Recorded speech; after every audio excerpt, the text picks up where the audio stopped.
నమస్కారం. ఈరోజు మనం మాటల గురించి మాట్లాడుకుందాం, వాటికున్న అద్భుతమైన శక్తి గురించి. ఒక్కోసారి మనం అనే ఒక మాట, ఓ చిన్న వాక్యం ఎంత పెద్ద మార్పు తేగలదో, మన సంబంధాలను, ఫలితాలను ఎలా మార్చేయగలదో కొంచెం లోతుగా చూద్దాం. నిజమేనండి. మనం రోజూ ఎన్నో మాటలంటాం, కానీ కొన్ని మాటలు, కొన్ని వాక్యాలు మాత్రం ఎదుటివారిపై చాలా ప్రభావం చూపుతాయి. వాటి వెనుక ఏముందో తెలుసుకోవడం చాలా ఆసక్తికరంగా ఉంటుంది. ఖచ్చితంగా. దీనికోసం మనం ఫిల్ ఎం జోన్స్ రాసిన ఎగ్జాక్ట్లీ వాట్ టు సే పుస్తకం ఉంది కదా, అందులోని కొన్ని ముఖ్యమైన ఆలోచనలను తీసుకుంటున్నాం. ఆ పుస్తకం కొన్ని టెక్నిక్స్ ఇస్తుంది. అవును. మన లక్ష్యం ఆ టెక్నిక్స్ తెలుసుకోవడమే కాదు, వాటిని మన సంభాషణల్లో, అంటే ఎలా ప్రభావవంతంగా వాడొచ్చో అర్థం చేసుకోవడం. అవును, ఇది థియరీ కాదు, పూర్తిగా ప్రాక్టికల్ అన్నమాట. అంటే సరైన టైంలో సరైన మాటలు వాడితే అవతలి వాళ్ళని పాజిటివ్గా ఎలా ఇన్ఫ్లుయెన్స్ చేయొచ్చో ఈ పుస్తకం చెబుతుంది. ఇదేదో ఒప్పించడం గురించే కాదు, ఒక రకమైన అవగాహన పెంచుకోవడం గురించి. అవును. ఉదాహరణకి ఆ పుస్తకంలో అంటారు, మీరు దీన్ని కొనాలనుకుంటున్నారా అని అడగడం వేరు, ఇది మీకు ఎంతవరకు ఉపయోగపడుతుంది అని చెప్పడం సమంజసం అంటారు అని అడగడం వేరు. ఆ తేడా గమనించారా? మొదటిది డైరెక్ట్ సేల్స్లా ఉంది. కరెక్ట్. రెండోది కొంచెం సాఫ్ట్గా వాళ్ళని ఆలోచింపజేసేలా ఉంది. అదే.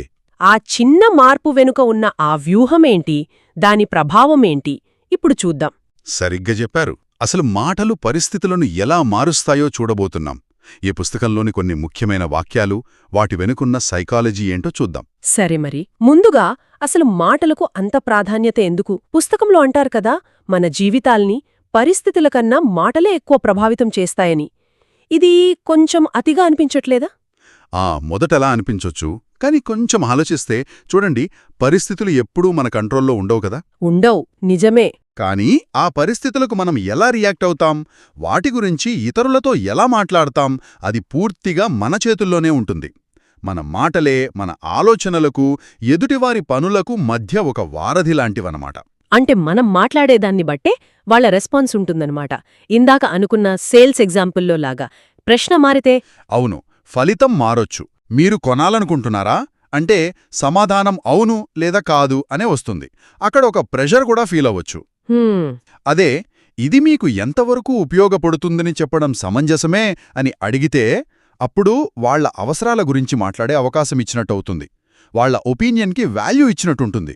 ఒత్తిడిపోయి ఒక చర్చ మొదలవుతుంది. ఆహా, అంటే మాటలతో వాళ్ల ఆలోచనలను మెల్లగా ప్రభావితం చేయడం, గొడవ లేకుండా. భలే ఉంది. మరి పుస్తకంలో చెప్పిన ఆ మ్యాజిక్ ఫ్రేజెస్, ఆ కీలకమైన వాక్యాల సంగతేంటి? అవి నిజంగా మ్యాజిక్లా పనిచేస్తాయా? మ్యాజిక్ అనడం కన్నా అవి మనుషుల సైకాలజీని అర్థం చేసుకుని చాలా జాగ్రత్తగా తయారుచేసిన వాక్యాలు అనొచ్చు. ఫిల్ జోన్స్ చాలా చెప్పారు, కాని మనం కొన్ని ముఖ్యమైనవి రోజూ వాడగలిగేవి చూద్దాం. మొదటిది, ఇది మీకు సరిపోతుందో లేదో నాకు ఖచ్చితంగా తెలియదు, కానీ. ఇది వినడానికి కొంచెం డౌటుగా, కాన్ఫిడెన్స్ తక్కువగా ఉన్నట్టుంది కదా, నాకే తెలీదు అన్నట్టు. పైకి అలా ఉంటుంది, కాని దీని ఎఫెక్ట్ వేరు. ఇలా చెప్పడం వల్ల ఎదుటివారిపై ఉన్న ప్రెషర్ మొత్తం పోతుంది. నేనేదో అమ్మాలని చూడట్లేదు, నిర్ణయం మీదే అన్నట్టుగా ఉంటుంది. పైగా నాకు తెలియదు కానీ అని ఆపగానే ఏంటది అనే క్యూరియాసిటీ సహజంగా పెరుగుతుంది. అప్పుడు వాళ్లు కొంచెం ఎక్కువ శ్రద్ధగా వింటారు. అంటే వాళ్ల ఫ్రీడమ్ని గౌరవిస్తూనే వాళ్ల అటెన్షన్ గ్రాప్ చేసే టెక్నిక్ అన్నమాట. ఆహా, భలే. ప్రెషర్ తగ్గించి క్యూరియాసిటీ పెంచడం తెలివైంది. ఇక రెండోది, ఈ విషయం గురించి మీరు ఎంత ఓపెన్ మైండెడ్గా ఉన్నారో. ఇది కొంచెం డైరెక్ట్గా ఛాలెంజ్ చేసినట్టు లేదు? అవును, ఇది డైరెక్టే, కానీ చాలా ఎఫెక్టివ్. ఎందుకంటే దాదాపు ఎవరు కూడా తమని తాము సంకుచిత మనస్తత్వం వాళ్లం, క్లోజ్డ్ మైండెడ్ అని అనుకోడు కదా. అనుకోరు. మనందరం మేం ఓపెన్ మైండెడే అని అనుకుంటాం. ఈ ప్రశ్న ఆ ఫీలింగ్ని కొంచెం టచ్ చేస్తుంది. నేను ఓపెన్ మైండెడ్ అని నిరూపించుకోవాలి అన్నట్టుగా మనం చెప్పబోయే కొత్త విషయం లేదా కొంచెం వేరే ఐడియాని వెంటనే వ్యతిరేకించకుండా వినడానికి మెంటల్గా రెడీ అవుతారు. ఇది నిజంగా ఇంట్రెస్టింగ్. అంటే వాళ్ల ఈగోనే వాళ్లకి అనుకూలంగా మార్చుకోవడం అనమాట. అయితే కొన్నిసార్లు ఇది ఎదుటివాళ్లని ఇబ్బంది పెట్టదా? వాళ్ళు కాదు, నేను ఓపెన్ మైండెడ్ కాదు అని చెప్పలేని పరిస్థితి కదా అది. మంచి ప్రశ్న అడిగారు. ఆ అవకాశం ఉంది. అందుకే దీన్ని నిజాయితీగా వాడాలి. ఎదుటివాడికి నిజంగా మంచి చెప్పాలని ఉద్దేశంతో వాడాలి, ఏదో వాళ్లమీద రుద్దడానికి కాదు. వాళ్లకు కొత్త ఐడియాని వినడానికి రెడీగా ఉన్నారా అని తెలుసుకోవడానికి వాడితే అది సంభాషణకు వెల్ప్ చేస్తుంది. ఉద్దేశం ముఖ్యమిక్కడ. అర్థమైంది. ఉద్దేశ్యం కరెక్టైనప్పుడు ఇది వాళ్ళని కొత్త ఆలోచనలకు ఓపెన్ అయ్యేలా చేస్తుంది. సరే, ఇక మూడవది, ఇలా చెప్పడం సమంజసమేనా? ఇది ఇందాక మనం అనుకున్న సేల్స్ ఎగ్జాంపుల్లోదే కదా? అవునవును. ఇది చాలా స్మూత్ కానీ పవర్ఫుల్ వాక్యం. ఒక డిస్కషన్లో అవతలి వ్యక్తి ఒప్పుకునే అవకాశం ఉన్న పాయింట్ని ఈ వాక్యంతో మొదలుపెడితే వాళ్ళు ఈజీగా అవును అంటారు. ఉదాహరణకు, మనం మాట్లాడుకున్న దాన్ని బట్టి మీ మెయిన్ ప్రాబ్లం టైం సేవ్ చేసుకోవడమే అని చెప్పడం సమంజసమేనా అని అడిగితే వాళ్ళు అవును అనే ఛాన్స్ ఎక్కువ. ఇలా చిన్న చిన్న అవునులు వస్తూ ఉంటే చివరికి పెద్ద ఒప్పందానికి లేదా ఒక అండర్స్టాండింగ్కి రావడం ఈజీ అవుతుంది. ఆర్గ్యుమెంట్స్ తగ్గించి ఒక కామన్ గ్రౌండ్ క్రియేట్ చేయడానికి హెల్ప్ అవుతుంది. నాల్గోవది, ఒక్కసారి ఊహించండి. ఇది మనం కథల్లో, స్పీచ్ల్లో వింటూ ఉంటాం. దీని వెనుకున్న పవర్ ఏంటి?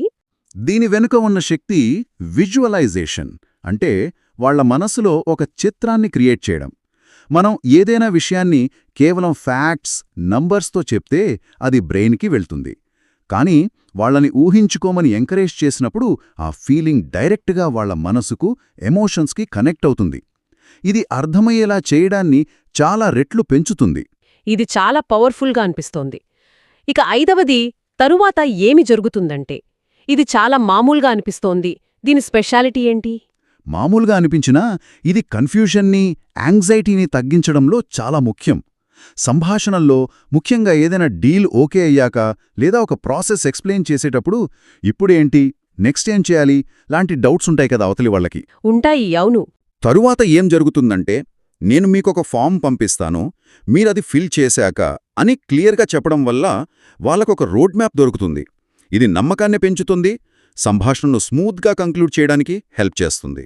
ఈ 5 వాక్యాలు వింటుంటే నిజంగానే ఇవి చాలా తెలివిగా తయారు చేసినట్టున్నాయి. అయితే ఇవి కేవలం మాటల గారాడిలా, ఎదుటివారిని మన దారిలోకి తెచ్చుకునే ట్రిక్కుల్లా అనిపించకూడదు గదా? మరి దానికి, నిజాయితీతో కూడిన ప్రభావానికి మధ్య ఆ లైన్ ఎక్కడుంటుంది? ఆహా, ఇది చాలా చాలా ఇంపార్టెంట్ పాయింట్. ఫిల్ జోన్స్ కూడా ఇదే స్ట్రెస్ చేస్తారు. ఈ వాక్యాల ఉద్దేశ్యం మాయ చేయడం కాదు, మోసం చేయడం అసలే కాదు. వీటిని ఎథికల్గా, గౌరవంగా వాడాలి. ఎదుటివారి పరిస్థితిని అర్థం చేసుకుని, ఎంపతితో, వాళ్ళకి నిజంగా హెల్ప్ చేయాలనే ఉద్దేశంతో వాళ్ల అంగీకారాన్ని సులభం చేయడానికి మాత్రమే ఈ టెక్నిక్స్ వాడాలి. దీన్నే ఇన్ఫ్లుయెన్స్ విత్ ఇంటిగ్రిటీ అంటారు. అంటే నిజాయితీతో కూడిన ప్రభావం.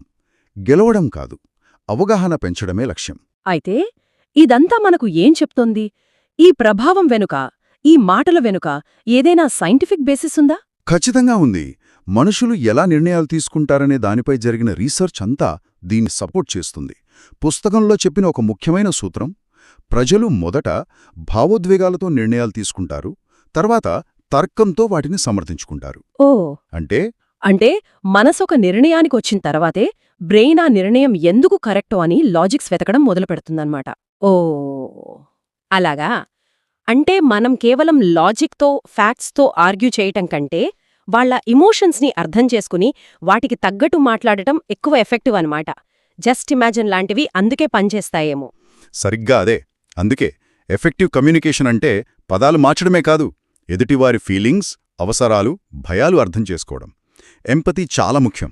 ఉదాహరణకు, మా ప్రొడక్ట్ కొనండి, ఇది చాలా బాగుంది అనడం కంటే, ప్రతిరోజు మీ సమయాన్ని ఆదా చేసే మార్గాన్ని నేను మీకు చూపించగలిగితే దాన్ని చూడటానికి మీకు ఇంట్రెస్ట్ ఉంటుందా అని అడగడంలో వాళ్ల ఇమోషన్కి, టైం విలువైనది అనే ఫీలింగ్, అవసరానికి, టైం సేవ్ చేసుకోవాలనే కోరికకి డైరెక్ట్గా కనెక్ట్ అవుతున్నాం.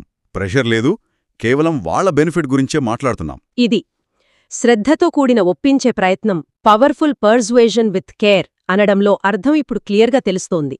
మన టార్గెట్ రీచ్ అవ్వడమే కాదు, ఎదుటివారికి కూడా మంచి జరగాలనే ఆలోచనతో మాట్లాడటం. అవును. దీన్ని ఇంకా పెద్దగా చూస్తే, ఇన్ఫ్లుయెన్స్ చేయడమంటే ఇతరులను మనవైపు లాక్కోవడం కాదు, వాళ్లకి సరైన దారిని కనుక్కోవడంలో లేదా వాళ్లు ఆల్రెడీ వెళ్లాలనుకుంటున్న చోటికి చేరడంలో హెల్ప్ చేయడం. మన మాటలు ఆ హెల్ప్కి టూల్స్ అవ్వాలి. మరి ఈ సూత్రాలను, ఈ మ్యాజిక్ వర్డ్స్ని రియల్ లైఫ్లో, వేర్వేరు సిచ్యువేషన్స్లో ఎలా వాడొచ్చో కొన్ని ఉదాహరణలు చెప్తే ఇంకా బాగా అర్థమవుతుందేమో. తప్పకుండా. వీటిని ప్రొఫెషనల్ లైఫ్లో, పర్సనల్ లైఫ్లో కూడా బాగా వాడుకోవచ్చు. ఉదాహరణకు, జాబ్ ఇంటర్వ్యూలో మీ ఎక్స్పీరియన్స్ గురించి చెప్పేటప్పుడు డైరెక్ట్గా నేను చాలా కేపబుల్ అని చెప్పడం కంటే, గతంలో నేను ఇలాంటి ప్రాజెక్టును సక్సెస్ఫుల్గా ఎలా చేశానో కొన్ని ఎగ్జాంపుల్స్తో చెప్తే మీకు హెల్ప్ఫుల్గా ఉంటుందా అని అడగొచ్చు. ఇది బావుంది. ఇది కాన్ఫిడెన్స్ చూపిస్తుంది, కానీ అహంకారంగా అనిపించదు. పైగా హెల్ప్ఫుల్గా ఉంటుందా అని అడగడం వల్ల వాళ్లకి కంట్రోల్ ఇచ్చినట్టు, వాళ్ల అవసరాన్ని రెస్పెక్ట్ చేస్తున్నట్టు ఉంటుంది. అలాగే పర్సనల్ రిలేషన్స్లో, ముఖ్యంగా భార్యాభర్తల మధ్య లేదా ఫ్రెండ్స్ మధ్య ఒపీనియన్ డిఫరెన్సెస్ వచ్చినప్పుడు ఒకరినొకరు బ్లేమ్ చేసుకోవడం, ఆర్గ్యూ చేయడం కంటే, ఒకవేళ నువ్వు నా ప్లేస్లో ఉండి నీకు ఇలాగే జరిగి ఉంటే నువ్వెలా ఫీల్ అయ్యేదానివి అని అడగడం వల్ల అవతల వ్యక్తి మన పాయింట్ ఆఫ్ వ్యూలో ఆలోచించడానికి, మన ఫీలింగ్స్ని అర్థం చేసుకోవడానికి ట్రై చేసే ఛాన్స్ పెరుగుతుంది. ఆర్గ్యుమెంట్స్ గెలవడం కంటే అండర్స్టాండింగ్ ముఖ్యం కదా. ఇది గొడవను తగ్గించి ఎంపతిని పెంచుతుంది. నిజమే, ఇది రిలేషన్షిప్స్కి చాలా హెల్ప్ అవుతుంది. మరి బిజినెస్లో, సేల్స్లో ఇంకా ఏమైనా ఉన్నాయా ఇలాంటివి? ఉన్నాయి. ఉదాహరణకు, ఒక ప్రోడక్ట్ లేదా సర్వీస్ గురించి డెసిషన్ తీసుకోవడంలో కస్టమర్ కొంచెం ఆలోచిస్తున్నప్పుడు, మీలాంటి చాలామంది కస్టమర్లు సాధారణంగా ఈ ఆప్షన్నే ఎంచుకుంటారు ఎందుకంటే అని చెప్పడం ద్వారా సోషల్ ప్రూఫ్ అనే ప్రిన్సిపల్ని వాడొచ్చు. సోషల్ ప్రూఫ్ అంటే? అంటే తమలాంటి ఇతరులు కూడా అదే చాయిస్ తీసుకుంటున్నారని తెలిస్తే వాళ్ల నమ్మకం పెరుగుతుంది, డెసిషన్ తీసుకోవడం ఈజీ అవుతుంది. చాలామంది ఇలా చేస్తున్నారు అనేది ఒక స్ట్రాంగ్ సైకలాజికల్ డ్రైవర్ అన్నమాట. అద్భుతం. అంటే ఈ మాటల వెనుకున్న అసలు లక్ష్యం కేవలం డీల్స్ క్లోజ్ చేయడం, ఆర్గ్యుమెంట్స్ గెలవడం కాదు. అవతలి వ్యక్తితో ఒక నమ్మకాన్ని క్రియేట్ చేయడం, వాళ్ల మనసును గెలుచుకోవడం, వాళ్లని అర్థం చేసుకోవడం, మనసులను కలపడం. సరిగ్గా అదే మాటకున్న శక్తి అది. అది బంధాలను పెంచగలదు లేదా తెంచగలదు. మనం సరైన పదాలను సరైన ఇంటెన్షన్తో ఎంచుకున్నప్పుడు అవి మంచి పాజిటివ్ రిజల్ట్స్నే ఇస్తాయి. ఇది ఒక ఆర్ట్, అదే టైంలో ఒక రెస్పాన్సిబిలిటీ కూడా. సరే, ఇక ముగింపుకి వద్దాం. ఈరోజు మనం ఫిల్ జోన్స్ పుస్తకం ఎగ్జాక్ట్లీ వాట్ టు సే ఆధారంగా మాటల ప్రాముఖ్యత, కొన్ని కీలకమైన వాక్యాలు, మ్యాజిక్ ఫ్రేజెస్, వాటి వెనుక ఉన్న సైకాలజీ, వాటిని నిజ జీవితంలో ఎలా వాడొచ్చో వివరంగా మాట్లాడుకున్నాం. సరైన మాట సరైన టైంలో ఎంత పవర్ఫుల్గా పనిచేస్తుందో అర్థమైంది. అవును, మనం మాట్లాడే విధానం మన అవకాశాలని, మన రిలేషన్స్ని, చివరికి మన సక్సెస్ని కూడా డిసైడ్ చేస్తుంది. ఈ టెక్నిక్స్ని ప్రాక్టీస్ చేయడం ద్వారా ఎవరైనా తమ కమ్యూనికేషన్ స్కిల్స్ని ఇంప్రూవ్ చేసుకోవచ్చు. ముగించే ముందు వినేవాళ్ల కోసం ఒక ఆలోచన. బయట ప్రపంచంతో, ఇతరులతో మాట్లాడేటప్పుడు సరైన పదాలు వాడటం ఎంత ముఖ్యమో చూశాం కదా. మరి మనతో మనం మాట్లాడుకునేటప్పుడు, అంటే మన ఇంటర్నల్ సెల్ఫ్ టాక్లో కూడా ఇలాంటి ప్రిన్సిపల్స్ వాడొచ్చా? ఏమంటారు? ఇది చాలా ఇంట్రెస్టింగ్, కొంచెం లోతైన ఆలోచన. చెప్పండి. ఉదాహరణకు, ఏదైనా కష్టమైన పని వచ్చినప్పుడు అయ్యో నేనిది చెయ్యలేనేమో అని మనసులో అనుకునే బదులు, ఇది సక్సెస్ఫుల్గా చేయడానికి నాకు ఏమి కావాలి, లేదా ఇది పాసిబుల్ అవ్వాలంటే నేను ఎలా ట్రై చెయ్యాలి, ఫస్ట్ స్టెప్ ఏంటి అని మనల్ని మనం ప్రశ్నించుకుంటే ఎలా ఉంటుంది? నేను ఓపెన్ మైండెడ్గా ఈ ఛాలెంజ్ని ఎలా ఎదుర్కోవాలి అని అడగడం ద్వారా మన ఆలోచనల్ని, మన యాటిట్యూడ్ని, చివరికి మన యాక్షన్స్ని కూడా పాజిటివ్గా మార్చుకోగలమేమో. అద్భుతమైన ముగింపు ఆలోచన ఇది. బయటి ప్రపంచాన్ని ప్రభావితం చేసే మాటల శక్తి గురించి తెలుసుకున్నాం, కానీ అదే శక్తిని మన లోపలి ప్రపంచాన్ని బాగు చేసుకోవడానికి కూడా వాడొచ్చు అనేది చాలా విలువైన పాయింట్. మనతో మన సంభాషణ ఎంత బాగుంటే బయట ప్రపంచంతో మన సంభాషణ అంత ఎఫెక్టివ్గా ఉంటుంది. రెండూ ఒకదానికొకటి లింక్ అయి ఉన్నాయి. మీ విశ్లేషణకు చాలా ధన్యవాదాలు. ఈ ఆలోచనతో ఈనాటి చర్చను ముగిద్దాం.